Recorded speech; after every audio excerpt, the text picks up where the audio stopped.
So here he's saying when Srimati Radharani Dattva Sadasyam Utsavam, when Radharani gives the festival of her personal service, then one will realize that all their sadhana and sadhya he cherished and practiced are tuchavam. Insignificant. In one sense, anything connected with God is not insignificant. It's very, very significant and very valuable and productive and helpful and purifying and elevating. Because without primary school, you can't go to secondary school. And without secondary school, you can't go to a university. So everything is unified and connected. But it's above. It's kind of above vichar. He's saying, in other words, if you get something wonderful, you'll think, what I had was okay, but this is better. You may have had an average type of car, but somehow by good fortune you got a very comfortable, costly car. And you always think, this is so good. And that one was so insignificant. But it's just his mood. He's saying he may feel like that. But everything, whatever path we're on, whatever spiritual practices we're performing, is all by the mercy of Guru and God. So we're thankful. We're ever thankful and ever grateful for whatever we've received and whatever we're practicing. And if by chance, by the mercy of Guru and Krishna, we are promoted and come to another level of sadhana, another level of practice, then we may certainly appreciate whatever we had, but then we'll very much appreciate what we've attained. We'll very much appreciate that. So this is kind of the synergy of all the different steps that a sadhaka will take in order on his path of perfection. Gratitude is a keynote. We're always grateful. They have an expression in America, don't bite the hand that feeds you. So we're fed along the way from the time we're born until we die, and same thing in spiritual life. We're always being fed and nourished. Our bhakti, our development, our spiritual development and progress, we're being nourished and fed. Fed means given food by Guru, by Vaishnavas, by Krishna in the heart. So this is a continuous point like this. So Sri Chaitanya Mahaprabhu came in Kali Yuga to preach Raganuga Bhakti. That's told in the Chaitanya Charitamrita. Raganuga Bhakti Prachar. And specifically, Mahaprabhu distributed the rare gift of Radha Seva. And this is in 1st Adi Lila, chapter 1, verse 4. Anarpita chiram chirat kananaya avatayana kalo samarpayatum anot ujvala rasam sabhakti shriyam. This means in Kali Yuga, Gauranga Mahaprabhu, out of his compassion, he's distributing, this is a translation, the beauty of his own brilliantly radiant Ujjvala Prema Ras Bhakti. So here in this verse, which is probably most acharyas consider this to be the Paribhasa Sutra for the entire Chaitanya Charitamrita. What is Paribhasa Sutra? And Bhasha means language or words, and Pari means the sum total or all, and Sutra means the essence. The essential teaching, the theme, you could say the theme of this book is contained in this shloka. Someone might ask the question, what is the Paribhasha Sutra of the Srimad Bhagavatam? And Acharyas are telling, and Sri Jiva Goswami Pad is telling also, and the Bhagavat Sandarbha, says this, Canto 1, Chapter 3, verse 28. Where it says, Ete chamsha kala pumsa, Krishnas tu Bhagavan swayam, Indrari vyakulam mule, yuge yuge. It says that Krishna, after describing all the different avatars, before mentioning this verse, in the first 28 verses, he says, Krishna, there's the Lila avatars, there's the Das avatars, there's the 24 forms of Vishnu, so many Purusha avatars and Lila avatars and Guna avatars. Then after that he concludes by saying, of all these, Krishnas tu Bhagavan Swayam. Krishna, Vrindavan Sri Krishna Damodar, he is the Swayam. He is the original, the origin of all. So this is considered the Paribhasa Sutra. The entire Bhagavatam, from 1st canto to 12th, will describe and illuminate through the stories of different bhaktas and through the stories of the Lord Himself and through the philosophy and teachings that Krishna and Vrindavan is the topmost form of Godhead. Purnatam Bhagavan. He's the complete Purnatam Bhagavan. And all others are Sarva Avatari. All other forms of Bhagavan are contained within Him, and they expand from Him accordingly to the needs of and wish of Himself for different pastimes and purposes to maintain the universe and spread bhakti in the universe and to show His pastimes and to protect His devotees and to interact with His devotees practicing bhakti. These are the various purposes why Krishna appears in this world. There's many, 4 or 5 altogether. So therefore, the Chaitanya Charitamrita, the Paribhasa Sutra, is this. He's talking about Gauranga. He only comes once in a day of Brahma, which means millions of years. And he comes specifically, Swabhakti Shriyam Unat Ujjvala.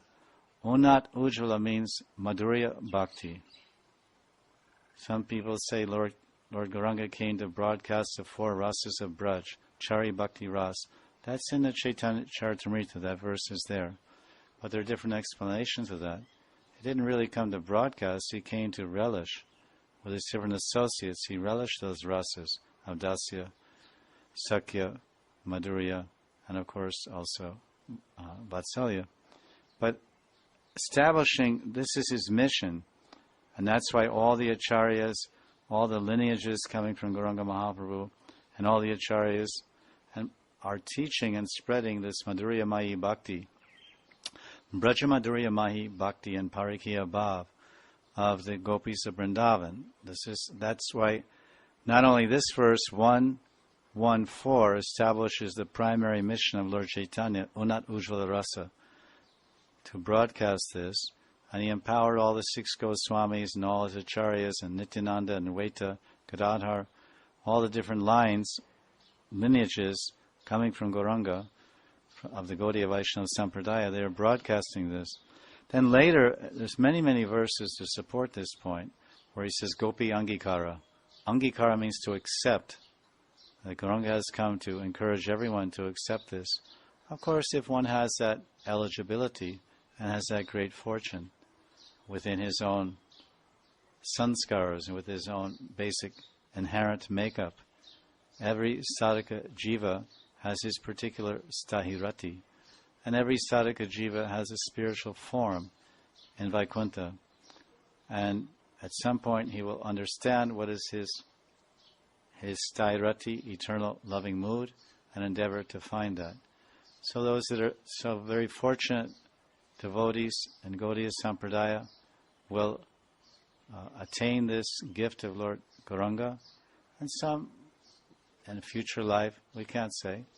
But this is the basic presentation. When they wrote a letter to Prabhupada, you can see in a folio of Prabhupada, they said, Prabhupada, are most of our acharyas, they're in Madhurya Bhav, they're in Manjaris? And Prabhupada said, yes, most all of them are. Bhakti Siddhanta Saraswati and Gaurakishore Das and Bhakti Vinod and Jagannath Das Babaji Maharaj and Vishnu Chakravarti and Narottam Das Thakur and everyone, and all of them are manjaris and maidservants of Radha and Krishna. So the Goswamis, the 6 Goswamis, to put it simply, the Lord Chaitanya came to bestow Manjari Bhav, the service of Srimati Radharani, as her confidential maidservant, or Manjari. He came to give it. If we have the eligibility and we have the qualification, then we'll receive it. Otherwise, it will remain a great distance from us, because that's not our particular nature. The 6 Goswamis received this gift, and as a result, they gave up everything. Tuchavat as insignificant. We're just stressing on this verse how other forms of sadhana and other forms of sadhyas are insignificant when one comes to this Manjari Bhav sadhana. Because there's a famous verse in the Goswami Astakam, Tyaktva Turnamashesha Mandalapati Shrenim Sada Tuchavat Bhutva dina ganeshako karunaya kopina kantashrito gopi bhava rasam ritabdi lahari kalola magno muhur vande rupa sanatano ruguyago Sri Jiva Gopalako. Rupa and Sanatan and the other Goswamis, they were all Vaishnavas practically from birth. I think all of them were Vaishnavas from birth. They're all Nitya Siddhas, of course. But we see in their Gaur Sarup, they were taking positions as kings or ministers. You take, for example, the life of Rupa and Sanatan, brothers, Rupa and Sanatan. From the very earliest of life, they were reading Bhagavatam. They were enacting the pastimes in their village where they grew up in Ramkeli in East Bengal, in Bangladesh. Sanatan and Rupa, at a young age, they used to enact Krishna's Braja Lila. And they had some lakes there in their village, and they named one lake Radhakund and one lake Shamakund. They used to play there and the demon-killing pastimes. So they were very much absorbed in Krishna consciousness. And Sanatana Goswami was regularly studying the Bhagavatam, and that was his life's mission practically. From a young age, he had a dream. And his dream, Sanatana Goswami dreamed of a beautiful Brahmin boy came in his dream and donated him a Bhagavatam and told him he should read this and study it every day. And he already was, of course, reading the Bhagavatam. And then he got that dream as a young boy, and he woke up and he said, oh, that was amazing. And then that very day, later in the day, a beautiful, handsome Brahmin from an unknown village came and donated the Mul Shlokas, the entire Srimad Bhagavatam, to Sanatan. So from then on, he made it his life studies, and he left the service, the government service. He was a minister of finances for the ruling Mughal king of East Bengal, and he pretended to be sick, and he stayed at home, and he called about 10 or 12 Brahmins together, and every day they were discussing the Srimad Bhagavatam.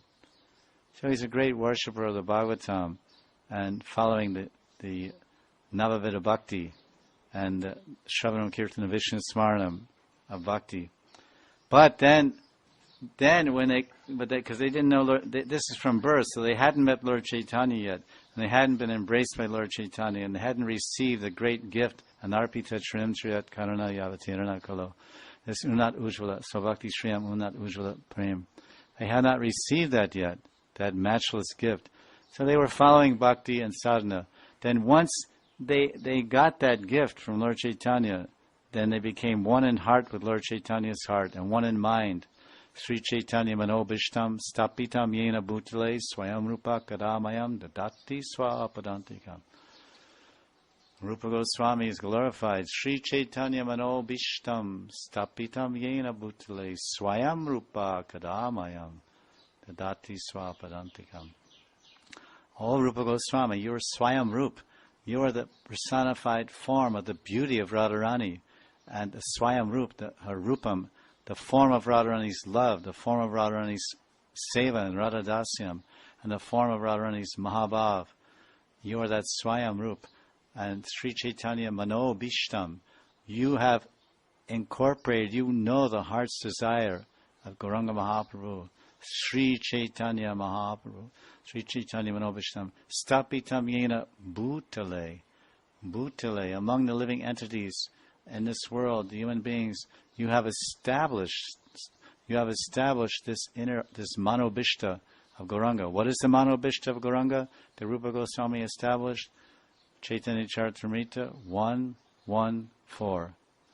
Sabhakti Shriyam Unat Ujvala Rasam. To establish this Mandri Bhav Sadhana, to establish Radha Govinda Yugal, the Prem Seva of Radha Govinda Yugal in Vrindavan. This is the Sadhya and the sadhana to attain the perfection of Gaudiya Siddhanta and Gaudiya Vaishnava Prayojan and Sadhya. So Rupa Goswami, and they became expert in all this through their writings and teachings, and Stavamala, etc. So therefore, when Srinivasacharya was glorifying them, he said they were, before they met Lord Chaitanya and received this great gift, they were following so many different types of sadhana bhakti and vaidhi sadhana. Then, Tyaktva Torna Masheshamandalapadi Shrinim Sada Tuchavat. Again the same word. This word Tucham in the verse. Akila Sadhya Sadhana Tucham. Aho! Sripad is saying, oh, listen. All other forms of sadhana and sadhya, practices and goals are insignificant. Tyaktva turnam ashesha mandala pati shrenim sada tuchavat. For the six Goswamis, when they receive this great gift of Radhadasyam, and this great gift of Rag Marg, and this Raganuga Bhakti Prachar, it's telling in Chaitanya Charitamrita, Lord Chaitanya came, Raganuga Bhakti Prachar. Prachar means to preach. Prabhu, I'm preaching. Everyone's preaching. Lord Chaitanya is also Prachar. Prachar means preaching. He came, when they're describing, why did Lord Chaitanya come here? Of course, there are different reasons. But the reason that's most important for us, his internal reasons, his antarkarana, his internal reasons why he came here, to relish Radharani's Radha Pranaya Mahima, to understand the greatness of Radha's Pranaya, the greatness of Radharani's intense love, and the sweetness of serving Krishna. Those are the internal reasons. But the external reason which Lord Chaitanya came to this world for, which is most applicable and important and relevant to us, is Raganuga Bhakti Prachar. In Chaitanya Charitamrita one shlok. So he came to teach Raganuga Bhakti, and he empowered all of his followers to write about it and describe it and to show the way and the path, and the subsequent lineages coming from Gauranga Mahaprabhu. They have also propagated and taught this Raganuga Marg. So here, when they adopted that, then they thought, oh, all of our wealth, our aristocracy, and everything we were doing, it's Tuchavam, Tyaktva, Turnam, Ashesha, Mandalapati, Shrenim, Sada, Shrenim, everything good, all family, money, everything, it's all insignificant. Why is it insignificant? Because Gopi Bhav. Because Gopi Bhava Rasa Amrita. They attained Gopi Bhav by Mahaprabhu's mercy. He came to preach Raganuga Bhakti, which means follow the gopis of Vrindavan, to love Radha and Krishna and serve Radha. Gopi Bhava, they attain this Gopi Bhava Ras Amrita Abdi. Abdi means the ocean of nectar, Ras.